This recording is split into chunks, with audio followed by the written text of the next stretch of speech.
Okay.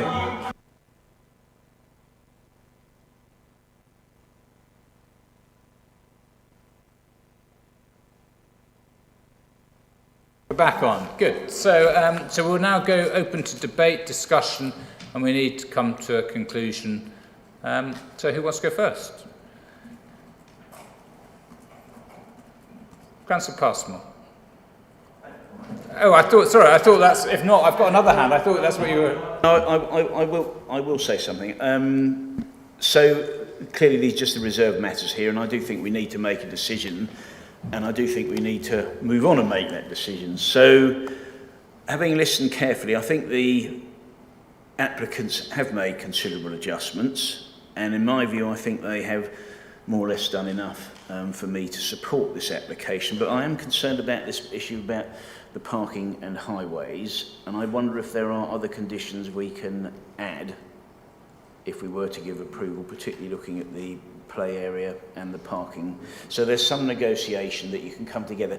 It's very difficult to come up with a precise solution, but I think from when we've met before in other applications, there is a willingness to talk to the planning authority and local people to come up with a solution, in spite of what his or her lordship, the inspectors, have said. Because it sounds to me, Chairman, there was a willingness to reach agreement with local people, which is really, really important.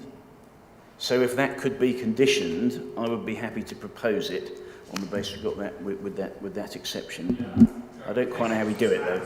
Case officer's hand's gone up very quickly, so let's go to Bradley and then Gemma. Thank you, Chair. Yeah, just on the point of the play area, I understand exactly the point that's being made with that. All I would say is that I don't want to overemphasise it, but there is an indicative plan. Yes. That is expected to be in general accordance, and I think the other thing to bear in mind that the land north has got outline planning permission, so that would have a centralised location in the future, and I accept it is in the future, but that potentially then could be addressed by development on that side. So I accept what you were saying, Councillor, in terms of its location at this point.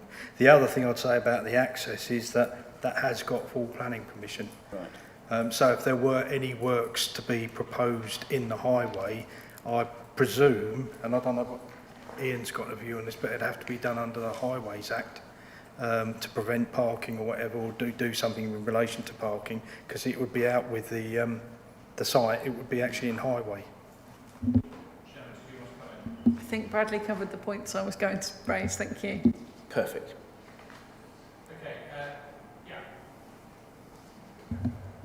Yeah, I mean, I tend to agree that by and large we've got about the best we can manage to persuade the applicant to give us. One little thing about the parking exactly again. I don't know what the intentions are along round that corner of the drainage basin, occasional drainage basin. I can see informal parking breaking out there, actually, unless it's actually not possible.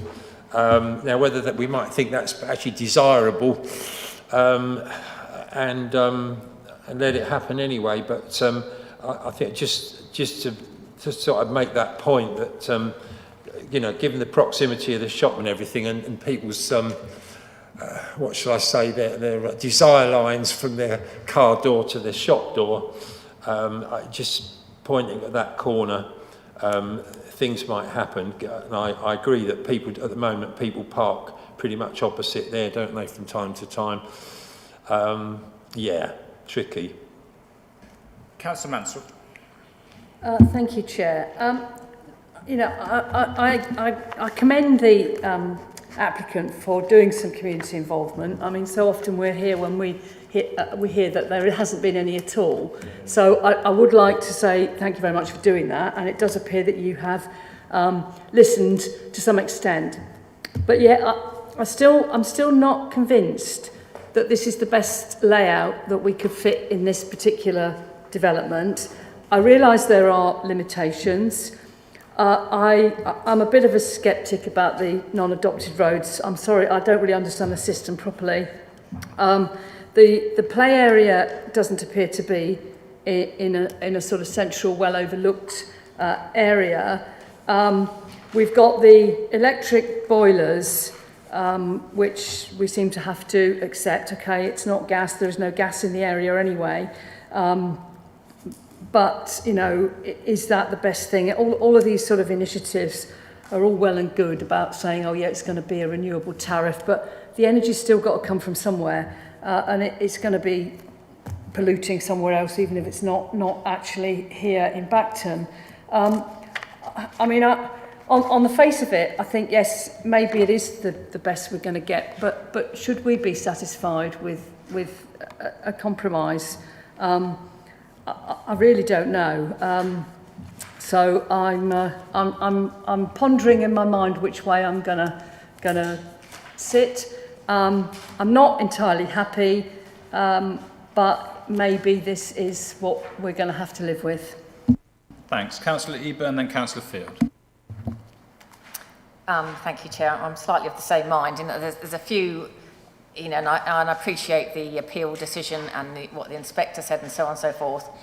I am concerned about the, you know, I know that area very well. The parking by the shop green will be an utter nightmare with that estate road coming out onto it, unless there's really good enforced restrictions or some agreement with the shop that people can use the visitor car park in the estate or whatever, because people park actually all around the corners, and it's accidents waiting to happen.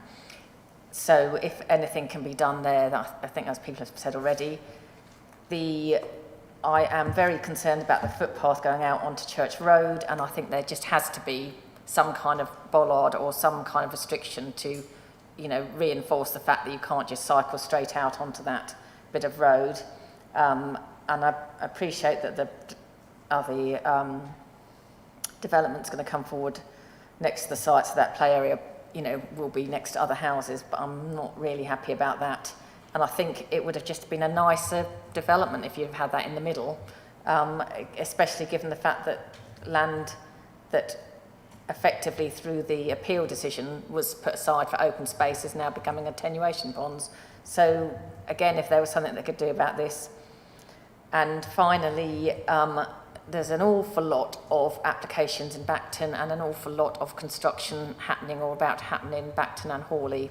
So on any condition, can the construction management plan be really clear as to where HGVs are going, and preferably not over the humpback bridge into Haughley, not under, they wouldn't fit anyway, the low bridge north of Bacton. So can that construction plan be extremely clear as to what's going to happen there? Thank you. Thanks. Councillor Field. Thank you. I feel, you know, we are constrained by the inspector and the layout, and I don't honestly see it. It's a poor layout. It seems quite acceptable. Parking issues are always a problem. In fact, the mayhem's rarely as bad as we or local people predict. It's usually people do manage to cope with these things acceptably. I have to say that if you sort of get to the pretty trivial, I'm not that much of an enthusiast for artificial chimneys. These seem to be bits of embellishment that make the roof less structurally sound for no good purpose whatsoever. But I guess that's a small thing to tolerate. I am concerned about the electric heating. I didn't hear that the houses were to higher than normal insulation standards. I can guess pretty much that they aren't. And electric heating without the benefit of night storage, which cuts the price perhaps 2 to 1, or heat pumps, which cuts the running costs by 3 to 1.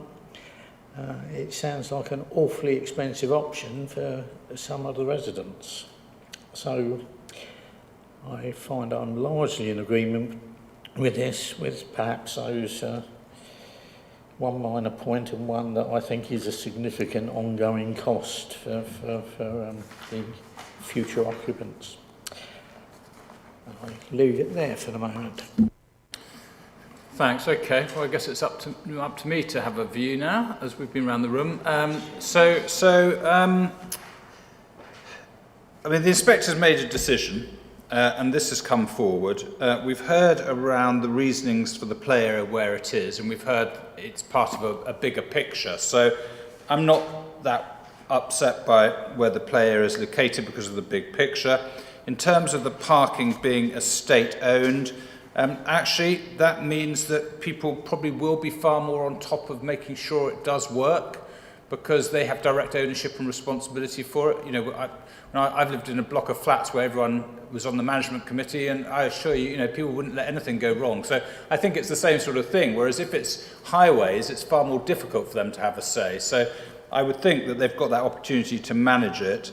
In terms of the electric heating, well, of course, we'd rather move away from that, but it's just not quite there yet, and we can't stop development until we're absolutely at that point of where things will change, you know, across the whole of the building industry. It's getting there, we're nearly there, so I think I can live with the electric heating, but it's a good point about the tariff and the timing and whether it's night storage or not, because that does make a huge difference to the running of the bills.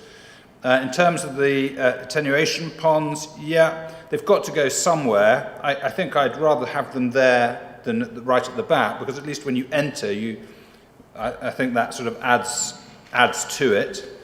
So it's not 100% perfect. It could be probably tweaked, but actually overall I can live with it, so I will be supporting it. In fact, as no one else has made a proposal, I'm happy to propose support. Sorry? Oh, did you? Oh, I missed that, sorry. Okay, well, I'm happy to second it then. Second the recommendation. Yes. With the caveat, there were discussions locally about resolving the parking matter, whether you do that through an advisory note or a formal condition and so on. It's in the interest of everybody to come up with a solution involving highways. What is the problem you want to be addressed? It's on the road, on Wetheringsett Road particularly, not so much within the estate, because highways correspondence, from what I can see here, I'm not sure they've really addressed that, and I think it would be in everybody's interest, even at this stage, to make sure we can see if there is a practical solution. I don't want to make a mountain out of a molehill on this, but I think it is an issue. I think John was saying people will tend to fit in, I get that, but if there was a way just to try and tidy that up, I think that would be suitable. So I'm happy with an advisory note for that or something, but yeah, do you want to advise us? I think the issue I've got is that the access is outside of this application. We are restricted to landscaping appearance, scale and layout. So that would be a concern. I think you've got the developer in the room, and I would say that they're here and listening, and that an informative is not going to really do anything else. So I would suggest that's something we struggle with to do anything further on planning, but I'm sure they're here and listening for you. Could I just check on the recommendation? I think Councillor Eburne it might have been Councillor Mansel, somebody suggested a barrier to the cycle link on Church Road. Was that something you wanted to add as a condition? Thank you, Councillor Eburne, or not as proposer and seconder? Happy to include that. Thank you. Yeah, just to ask, in these settlements, where there are multiple applications in train, as the case here in Bacton with what 355 is it? I think it is immensely helpful to actually have a plan that shows the other applications in the area. I think, you know, I'm not clear where the new school and the houses to the north might be going, but that might have actually given us greater comfort on the location of that play area if we'd known how it was fitting together, but it's not there today. I think that's a good point, actually. We normally do have something that shows all the different things in the area, so yeah, good point. Yeah, Councillor Mansell. Could I just check the recommendation on page 533, which I'm assuming is the one we're working to. Often we have great long reams of conditions. I just want to check that we have covered everything that we normally cover in a reserved matters application, because it seems quite short this time. I'm sorry if I haven't checked up all the old ones, but often we have much more, and Okay, I want to Gemma, check we've got Gemma everything just to come stand in down on that there. for us. Absolutely. I mean, perhaps Brad might chip in here as well, but essentially the inspector did condition a fair amount of things, the construction management plan, sustainability measures, amongst other things. So a lot of the things we would normally be concerned about have been covered at that stage. And I think then Brad has sort of probably summarised the others so it doesn't look quite as long as we might normally expect. That's spot on. It's just we can't repeat the ones he's already imposed. So elements that are important are already covered by the outline conditions, we feel. So that lesser list reflects the reserved matters nature and the conditions they've already got to comply with.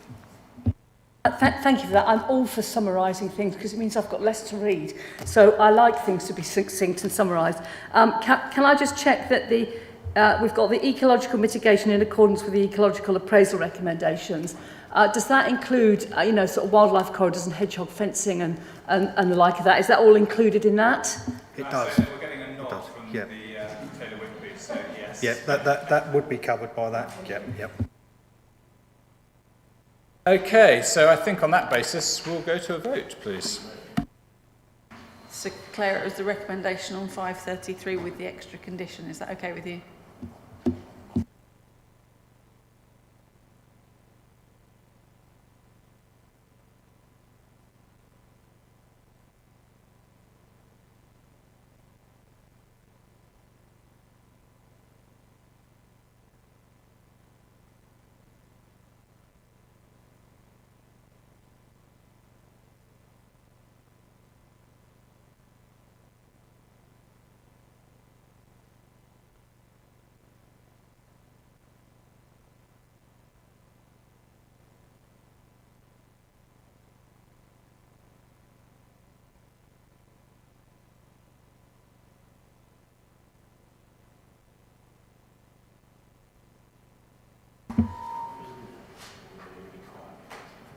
Okay, thank you, members. Vote is now in progress. You may need to scroll down slightly to see the vote.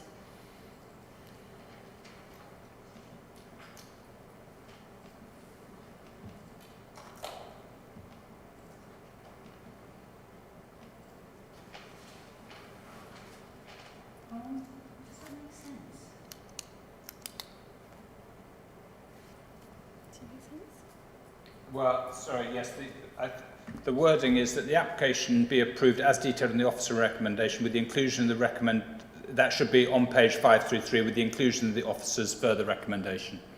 Yeah, But it doesn't quite make sense. But I think I think we all know what that is saying. Are you happy with that, Ian? Yes, it is. Yeah. Okay. Yeah, John.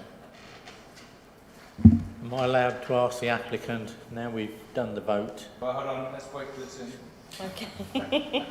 Thank you, members. That's five votes for and one against. Okay. Yes, of course, John. I don't wish to change anything. I just wondered whether he actually has an estimate for the annual running cost of one of the middle-sized houses, given the usual number of degree days that you get in a year and the known cost of electricity. So I haven't got a figure in terms of pound notes, but what we have done fabric first as well. So the point you made about insulation, we've increased the insulation. So what I can tell you is, in terms of these houses will use 47% less energy than what building regulations at the moment requires. So we're using much less energy and using things like the wastewater heat recovery and the PV to keep those running costs down. Thank you. Should have said that before. Okay, well, thanks very much. Thank you for joining us. Yes, so we've got literally 5-minute break to clean the seats. And then we're only going to get one more application in today, looking at the clock, which will be the next application in Bacton.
Okay, welcome back. So the next application before us today is DC 20-05572, the Bungalow Church Road, Bacton, and hand over to the case officer. Over to you.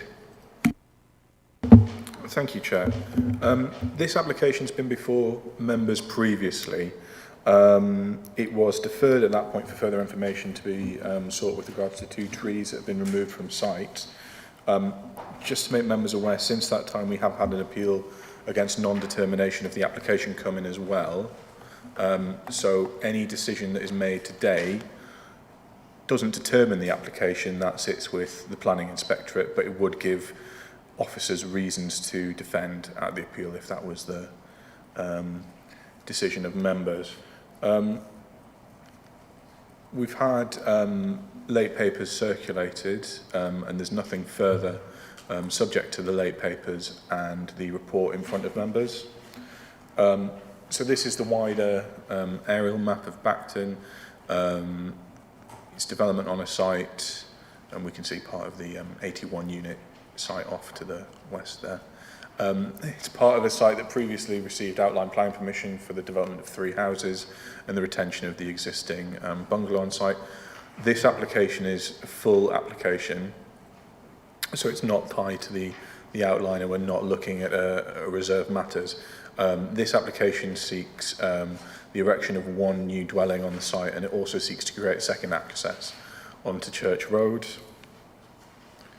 You can see there, members, that we've got, we're within the built-up area boundary of Bacton for the purposes of the 1998 local plan.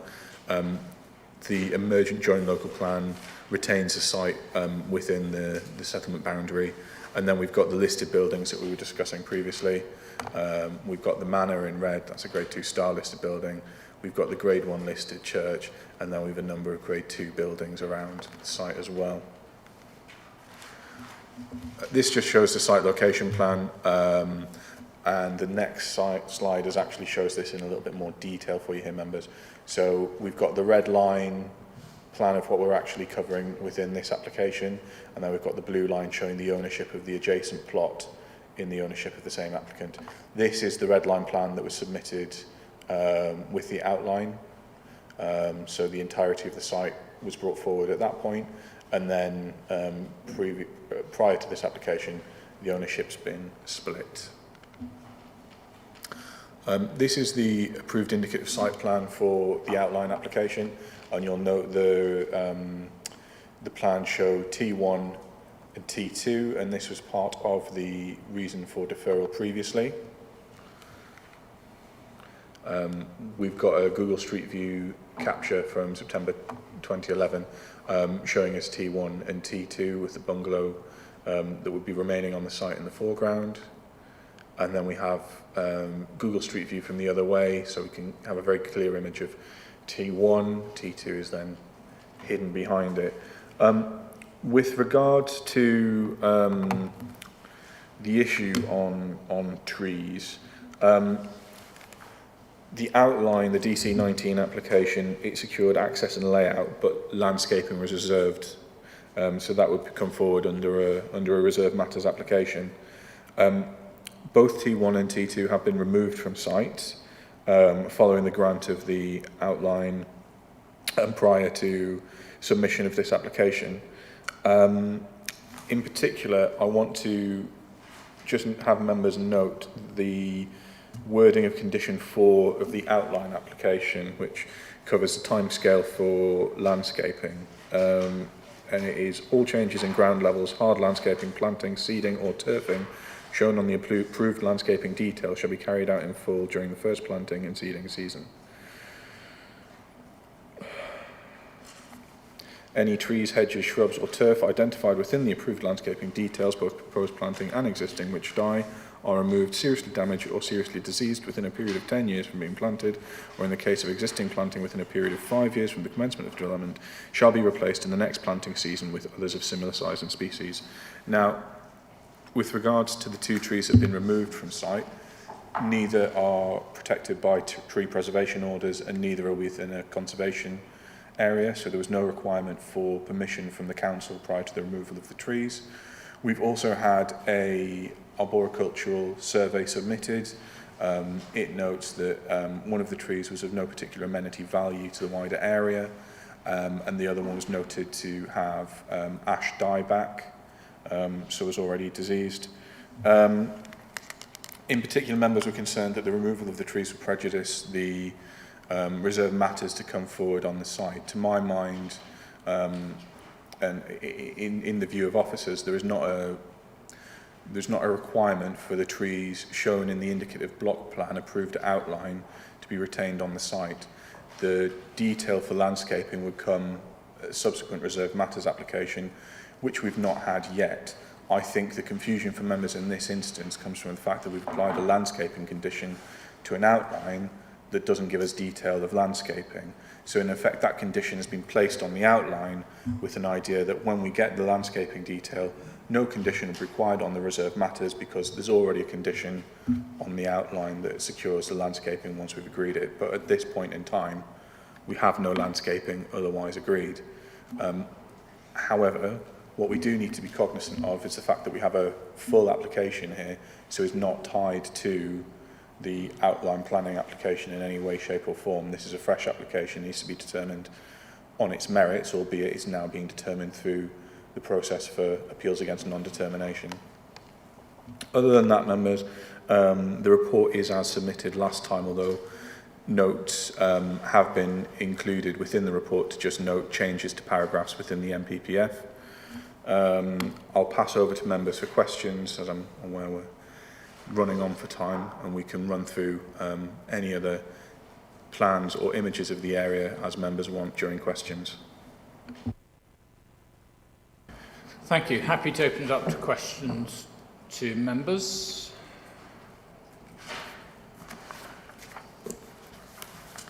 Yeah, Councillor Eburne. Sorry, Chair, can we just qualify? I mean, Daniel's speaking quite fast, but can you just qualify the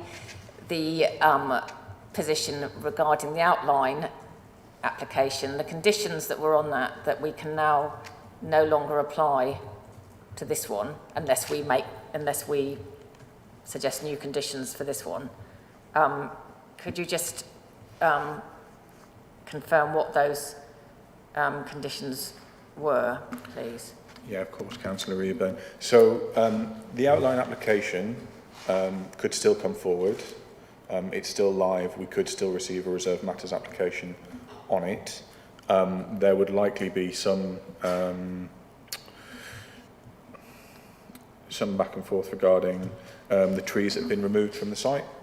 But in my view, the landscaping details would only be agreed at reserve matters stage. So we're still waiting for those landscaping details for that condition 4 to bite against.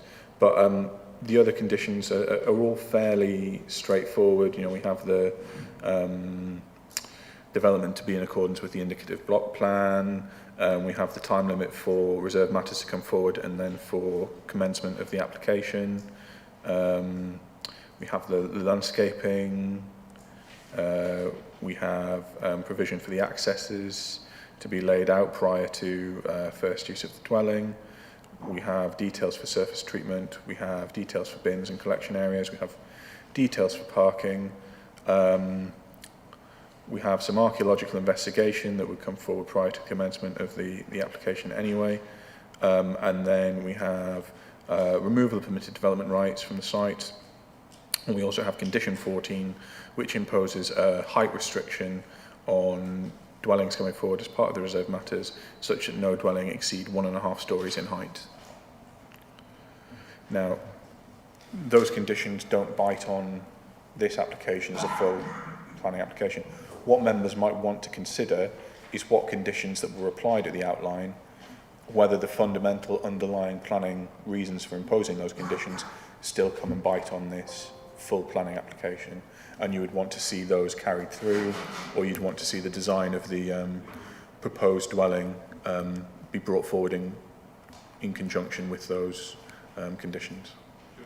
Yes, please. Thank you, Chair. Because one of the reasons I ask is one is the trees that have now gone, and 2 is the fact that the outline was for 1.5 story, and this is effectively for 2. next to a, well, it's not next door anymore, but on the site that was a bungalow. So are we saying that we can put a condition saying that it's only 1.5 storey? Can we go back to the plan? So we have a full application before us, so we have details of the design, so we know exactly how tall it would be. If I cycle forward, it's a 2-storey design that's come forward. What we do have, and what we have shown by the agent in this instance, is that the height of the building would not exceed 6 metres, which is the height of the bungalow already on site.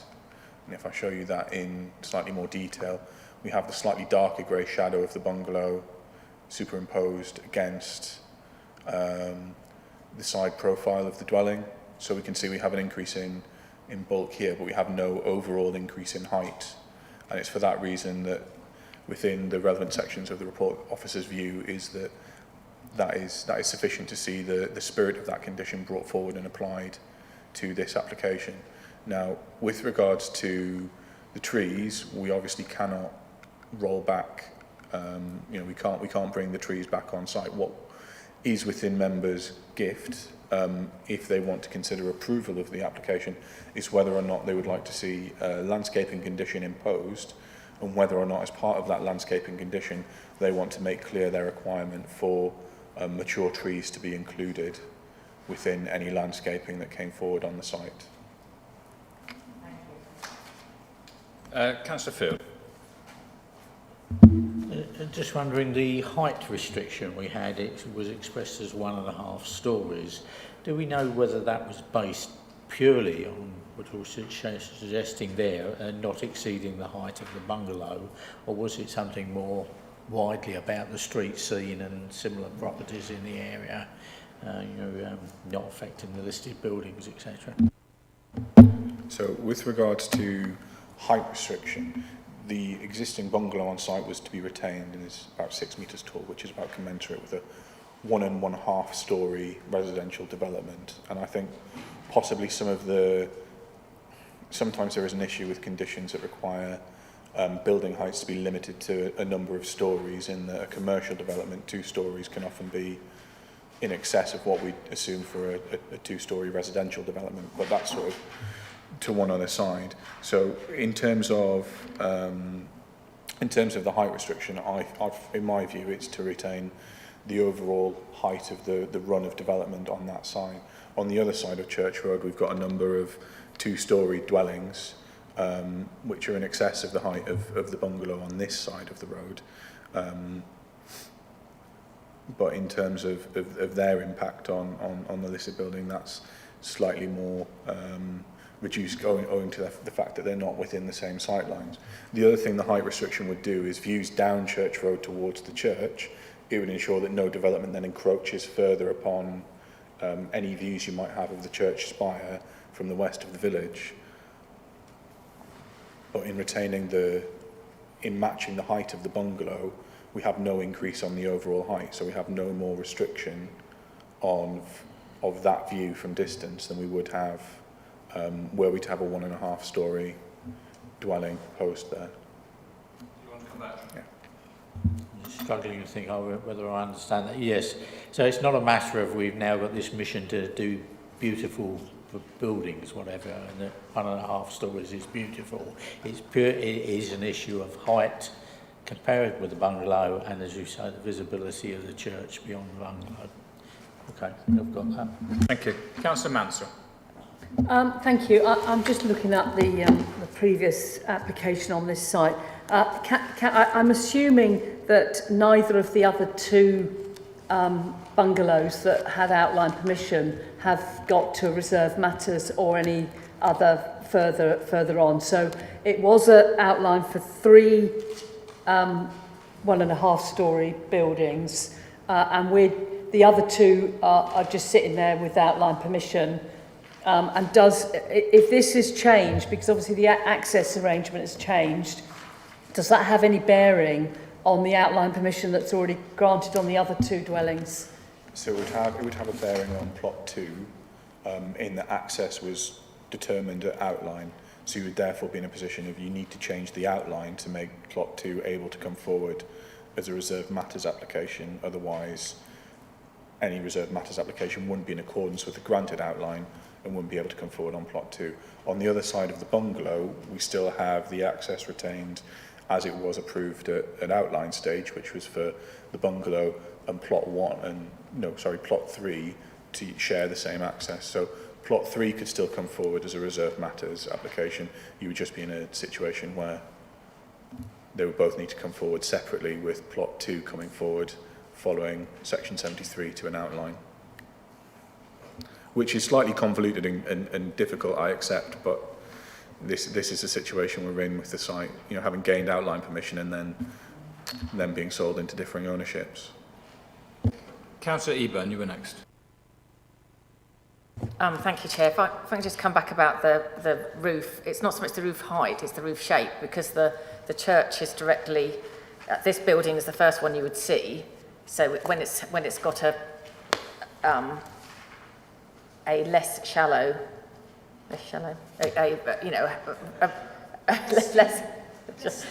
less deep kind of a slacker pitch, a profile, roof pitch than the bungalow. And the church, you're looking through that to the church behind. Whereas if it's a chalet bungalow with more of a steeper pitched roof, then you will, I'm not saying you'll see the church necessarily, but the views are different, and the block, as it were, of that building that you're seeing is very, very different, having that less that shallower kind of pitched roof. So we couldn't, that's what I'm asking about then, whether we can condition this to be 1.5 and not 2, because 1.5 tends to be a steeper pitch. And secondly, with the trees, we could only condition trees on the west and south sides of the boundary, presumably because there is no space between the proposed outline, the existing plot, sorry, the existing bungalow and this one here. Is that correct? So in terms of the design of the roof shape, I think that's something for members to tease out in debate. If that is a reason why they are opposed to the application, we can tease out to form a reason for refusal if that's where our members find themselves in debate. With regards to the trees, we'd only be able to condition land within the applicant's ownership, so that's this plot and the neighbouring plot. Councillor Passmore. Thanks. Just as a point of information, I think there is an example of a house with an extremely sharp pitched roof in Bacton as you drive along the street. It's single storey or 1.5 storey house, so you've got to be careful for what you wish for. How big is a storey, etc. But now on the landscaping, I think you sort of partly answered that. It isn't down on the recommended issue for conditions here, but certainly I think that's something that we would do. What sorts of things can we do? Is it just a general one or an enhanced landscaping scheme? Because I do think it's important in a site like, well, in any site actually, particularly one-offs like this, that it is softened as far as possible when it comes to the street scene. So what would you recommend, please? I think so. I think if members were keen to see a landscaping condition, that's something we could reasonably impose. With regards to its scope, for residential development, I suggest we do the public speakers next and hear what they have to say, and we may get, see. Councillor, I thought when I read this on Monday, I thought I understood it, but unfortunately, I've become more confused as it has evolved. I think there's two fundamentals I don't really understand. One is what is left of the outline if this is approved. Is the outline incapable of implementation without effectively making a new full application instead? Given that it was 3, and we're effectively using half the land to put one on, I think. And then what is the status of slide 10, which is interestingly headed planning queries? could we go back to the presentation, please, Mandy? So with regards to the outline, that's still live, it's still capable of coming forward. If I quickly flick back. With the accesses that were on the outline, can you still do the same thing? So we have plot 3, the existing bungalow, plot 2 and plot 1. Plot 1 and plot 2 are within the ownership of the applicant at this point. And this application changes the approved access, which was one access to be shared for plot 1 and plot 2, so that we'd have one single access for plot 1 and a new access created here. What that would mean is that plot 2 would be unable to come forward with a fully compliant scheme for reserved matters unless the council were to agree to alter the access arrangements already agreed in the outline through a section 73 application. Plot 3, provided it shares the access with the existing bungalow, which is in place, would be able to come forward as a reserved matters separately.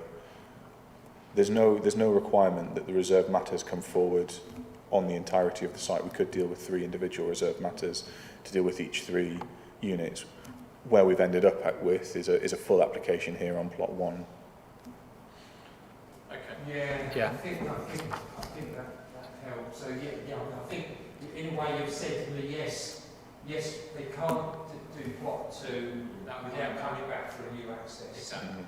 So Exactly. Yeah, exactly.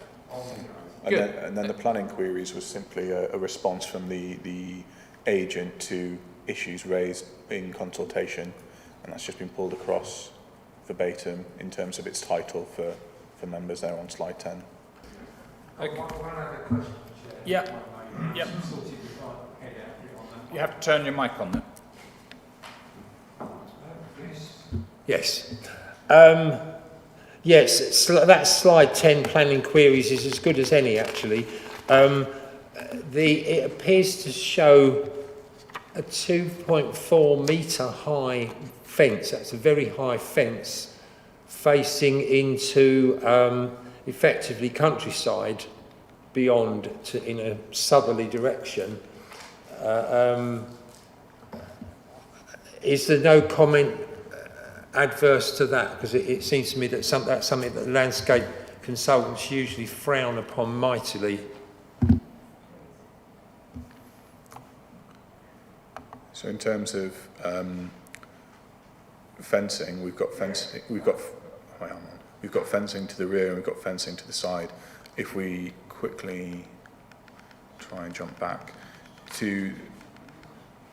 It's only the southerly bit that's flagged up as 2.4, I think. So we've got existing dwellings to the rear here, so a slightly higher fence above what you'd normally be able to do as permit development. That would allow you up to 2 metres. It's just going to provide additional screening here, so there's additional privacy between the dwellings to the rear and the dwelling to be brought forward here.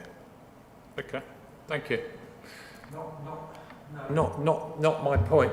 My point is that effectively that boundary faces countryside, admittedly across the corner of the garden of the other property there, whatever it's called. But I mean I can see privacy from their point of view. But what about the wider landscape view? Is that not?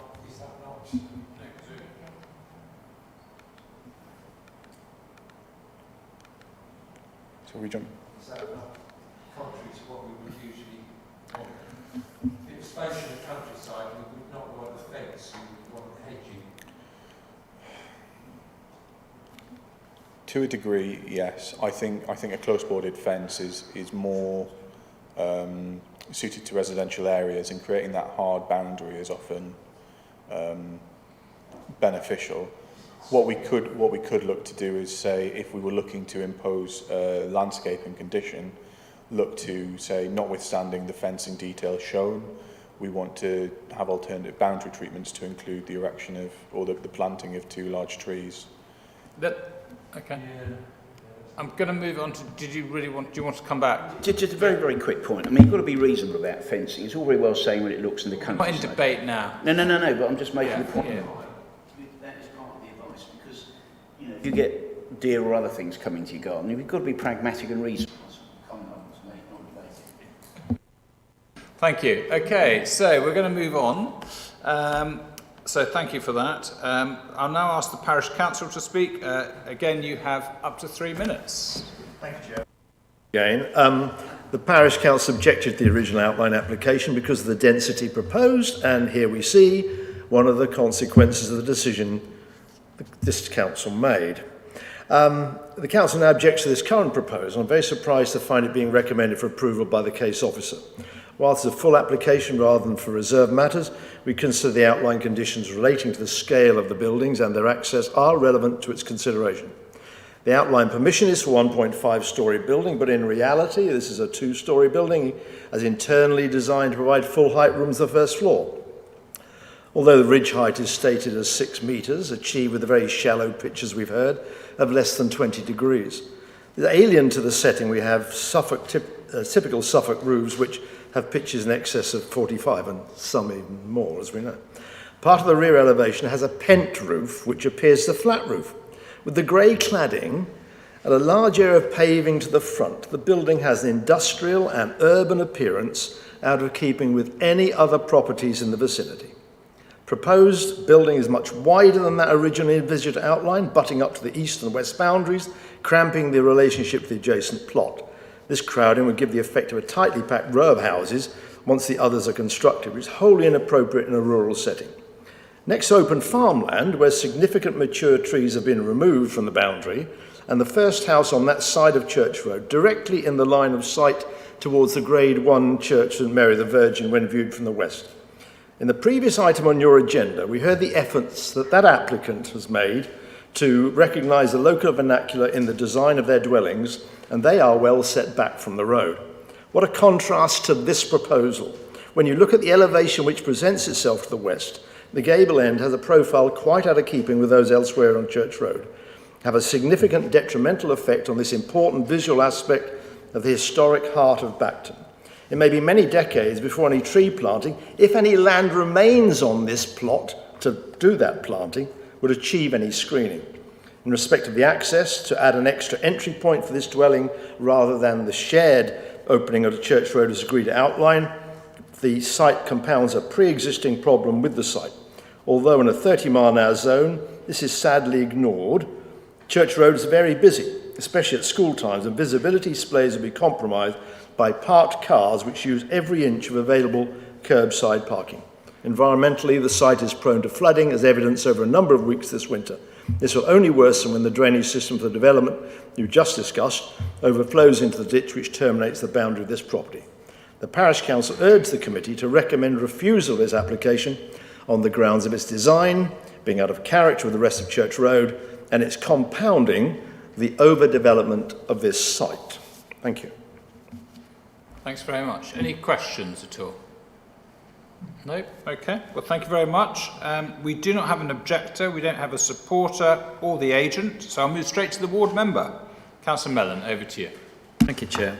I first prepared this little speech back in April when this came to Committee B. I'm not quite sure why it's come back to Committee A, but so my speech starts, thank you, Madam Chair, but obviously that's wrong. I'd like to take a few minutes of the committee's time to explain in detail why I've called this application in and why I would like to see it refused. We talked with the last application about how Bacton is a key service centre, and this is very close to the site of the last application, so I would just echo what I said earlier about the sustainability of it and close to services. The original application on this site was for 4 dwellings, and that was refused. And then a subsequent application for 3 dwellings, an outline application, was agreed, and conditions were applied to deal with highway concerns and also objections from our heritage team. So the highways had originally wanted only 1 access point to serve all 4 properties. That's the existing bungalow and the 3 new.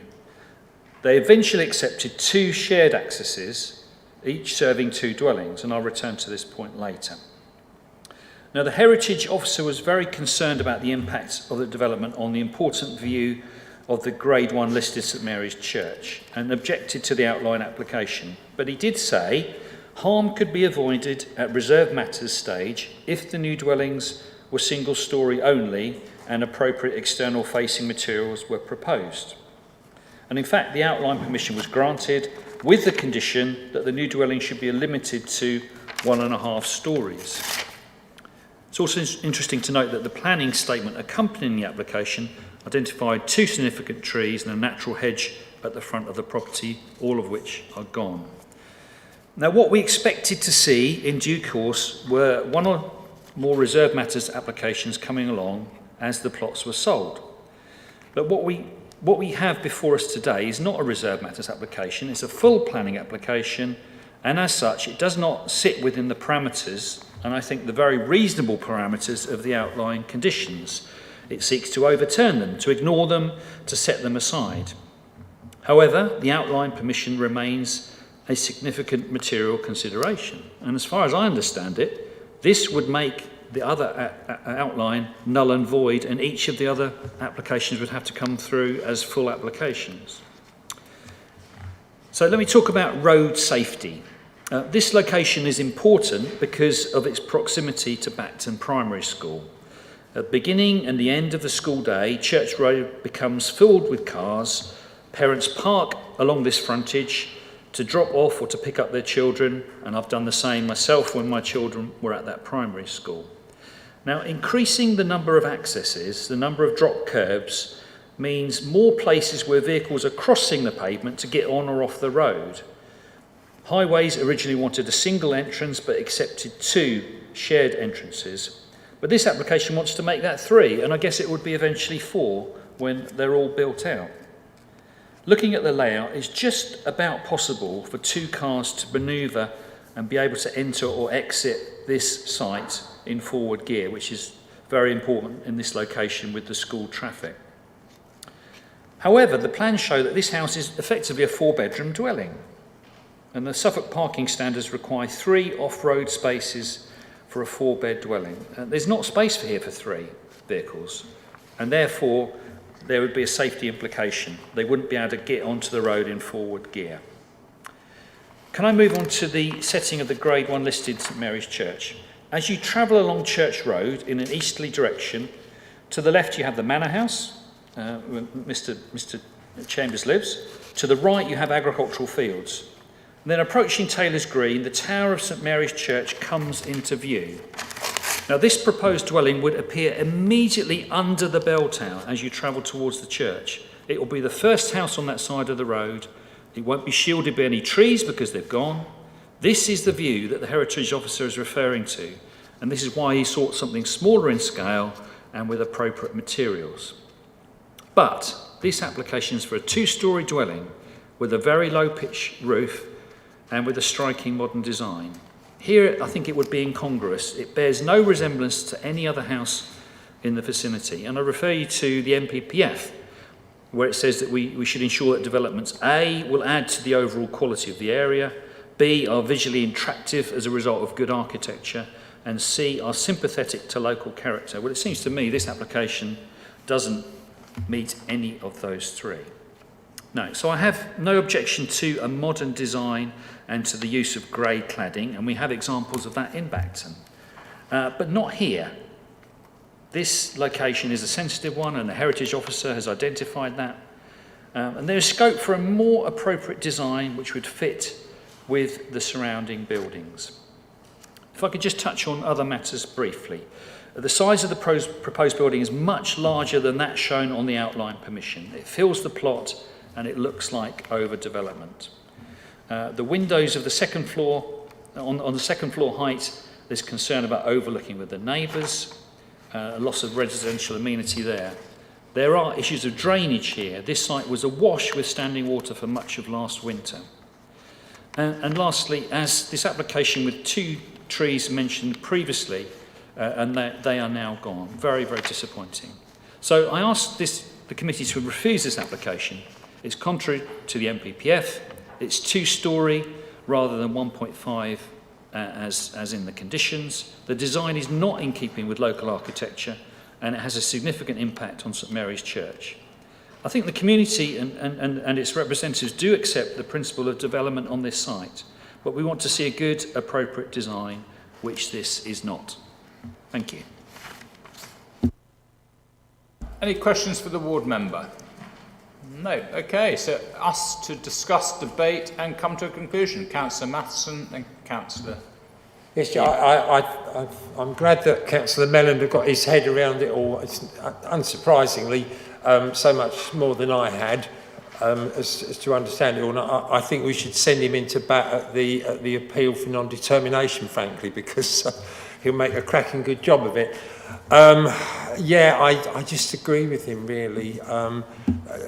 You know, there's just a sequence of things making it worse than it needed to have been at the outset of this outline site as a whole. I can't support approval of it. Okay, next was Councillor Eburne. Thank you very much, Chair. I know this area very well. This is the effectively, as you're going through Bacton, this property would be the first one you would see immediately before the church. And the church is surrounded by, it's got huge trees, it's a beautiful location, and I believe this design and approach to this building here would detrimentally affect that view beyond repair, as it were. There are many concerns. I know the school drop-offs, the parents' queue on that road further south from where this development is. So, you know, it would be very hazardous coming in and out of that driveway. And, you know, as has been said, when it was previously a driveway serving a couple of properties, that was a different matter. This will be just, it just won't be viable, really. I think there's an issue with, I'm concerned about the fact that these trees have been taken down at this point and that no considerations made for that, particularly again with the fact that the trees surround the church and it's that particular area that is very reminiscent of a particular local amenity with particular characteristics that have sat around that village church and the houses on the other side of the road in terms of their age as well. Personally, I would like to propose refusal on the basis of design, highways, heritage, landscaping, development not reflecting local characteristics, not protecting residential amenity, etc., etc. And I just think it's overdevelopment. If they were putting a bungalow that was a similar size or to the existing one and of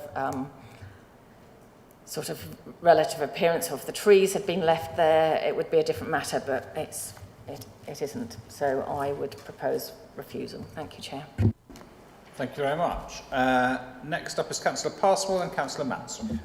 Thank you very much, Matthew. Yeah, I'm in agreement with Rachel on this. I don't think that this is compatible with the street scene. I think it's insensitive to the setting of a Grade 1 listed building. And when you, as I'm sure many of us have, if you're easterly bound along Church Road in Bacton, there are some really interesting individual houses there and so on. It is a nice street to come along. I'm not trying to be presumptive about this, but I do think this is likely to stick out as a sore thumb. We're dealing with the one application, I absolutely understand that, but nevertheless, if we were to agree that, which to me looks like a 1960s estate house that you find all over places like Ipswich and so on, I don't think it's appropriate in this setting. I think we've heard from Andrew and the parish council, they're not opposed to development, but for heaven's sake, looking at our Grade 1 beautiful churches here in mid-Suffolk, let's make sure that the setting is right. I completely understand why the officers have recommended granting permission. I happen to disagree on the nuance of, particularly on the design. I don't think it's compatible, so I'm very happy to support rejection on that. And if you want a seconder, I'll jump in there now before anyone else. Thank you. Councillor Mansel. Thank you, Chair. Much of what I was going to say has already been said by Councillor Eburne, and I too was happy to second her proposal on all those grounds. And I think, although we've talked a bit about massing and volume, And yes, in a previous application today, and yes, okay, so the ridge height is the same as the existing bungalow.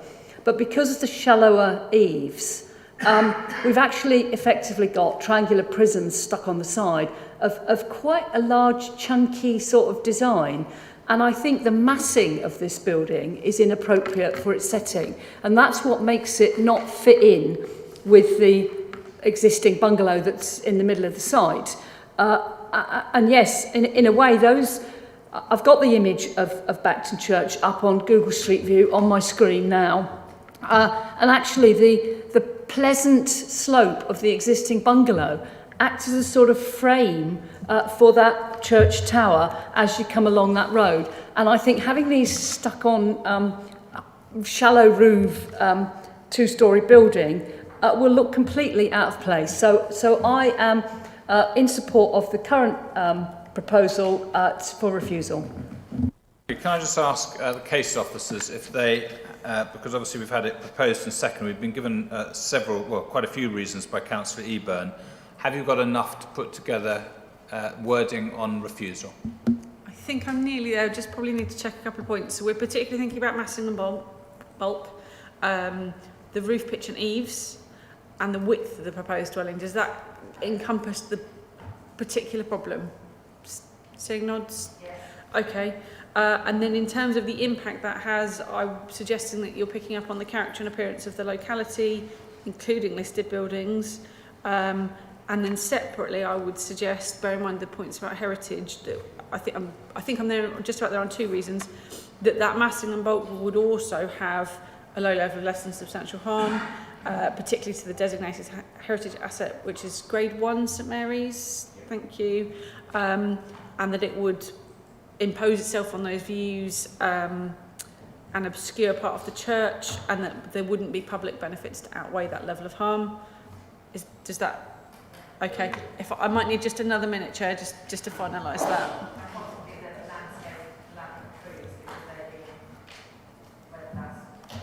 Okay, so possibly another reason on landscape.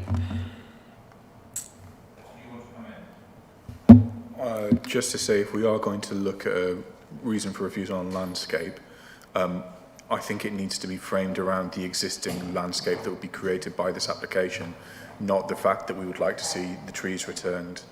The other thing for members to consider is, do they want to delegate authority to officers in this instance to refuse the application for the reasons that Gemma has set out, and then... Can you just explain that? So... Yeah, do you want to come in? Well, I'll let the officers finish first, and I'll add if something necessary. So we've got the appeal for non-determination. So the recommendation in the report is not valid, and the determination that members give will be passed and defended at appeal in front of the inspectorate. What I am conscious of is that we have the areas we want to look at in terms of reasons for refusal. Are members happy that they have got a direction, so they would in effect give a minded to decision to officers to say we are minded to refuse on, and we delegate authority to officers to draft the reasons for refusal to be defended at appeal? Yeah, that's fine. John? I know we're discouraged from throwing the whole kitchen sink at refusals and so on, but it's a bit different with this non-determination appeal and so on. But I was particularly struck by what Councillor Mellen said about the school safety accesses. That it started off as a deal that was going to be effectively for including the existing one with one access, and we're heading towards 3 access points, and that's quite a safety issue, and safety's actually been bumped up the agenda quite a long way in the MPPF, pedestrian safety in particular. I mean, our view versus Highways view, yeah, exactly, that's what I'm just wondering. I think... The MPPF is still on severe harm, and I absolutely appreciate what you're saying, and the schools, is one more driveway taking us over that point in a 30-mile-an-hour zone? I'm not sure that that would be something that would stand. I think it might be a kitchen sinks. Yeah. No, I'm happy to. Yeah. And Councillor Field, you want to come in? Yes, I was just going to point out, I agree that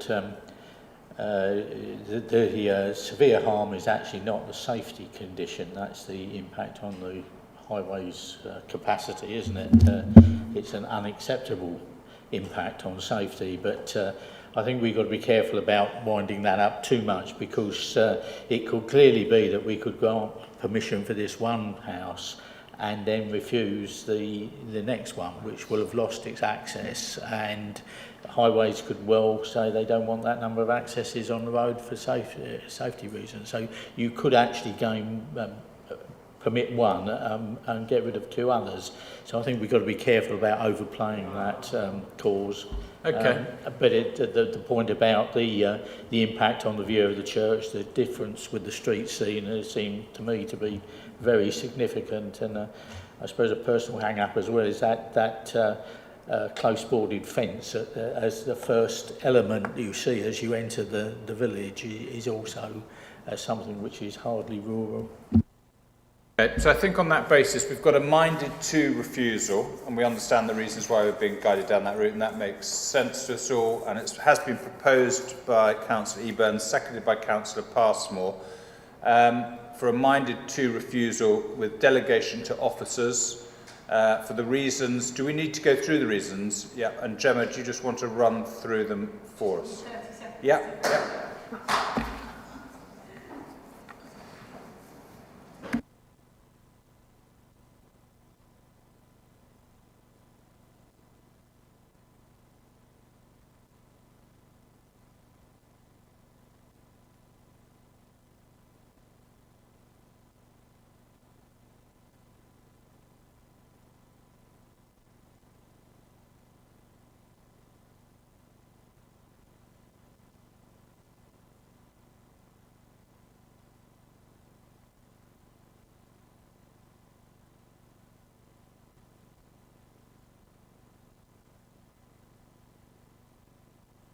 I think I'm there then. So yeah, I'm minded to refuse on the following in order to defend the appeal on non-determination. The massing and bulk of the proposal, with particular regards to the roof pitch and eaves and the width of the proposed dwelling, would have a detrimental impact on the character and appearance of the locality, failing to respond to the character of the site and relationship to surroundings and locality, including listed buildings. The proposal would also have an incongruous impact on the character of the locality as a result of the close boarded fencing in this location. As such, the proposal would be contrary to local plan policy H13 and HB1 and policy CS5 of the core strategy and paragraph 130 of the MPPF. Second reason, the massing and bulk of the proposal with regards to the roof pitch and width is assessed to lead to a low level of less than substantial harm to a designated heritage asset identified as being the Grade 1 listed St Mary's Church. It would impose itself on views of the designated heritage asset, obscuring part of the church and its tower when viewed from the west, without public benefits to outweigh this harm.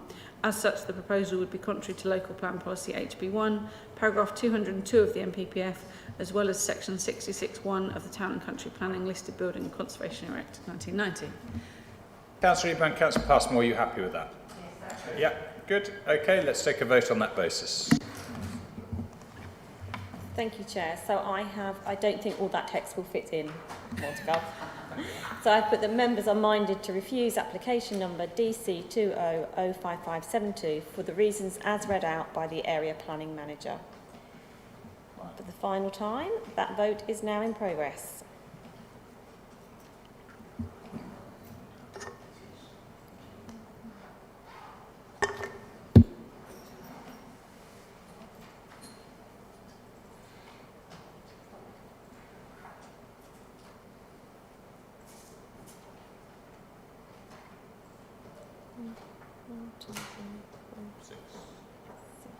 I'm waiting for Councillor Field. Councillor Field. Have you pressed confirm?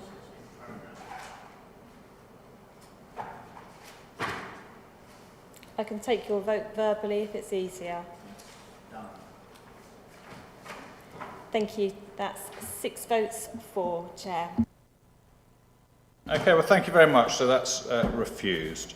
So, members, can I just thank everyone, seriously, because we have put in a long day today, and it's been really, everyone's engaged a lot throughout the whole process, and we've given each application the time it needs. The only other agenda item is agenda item 9, site inspections. Do we need to report any site inspections? Yes, we do. There'll clearly be one next Wednesday, following a decision earlier today, and officers will be in touch in due course. So, can I thank everyone, and we formally close the meeting at 6 minutes.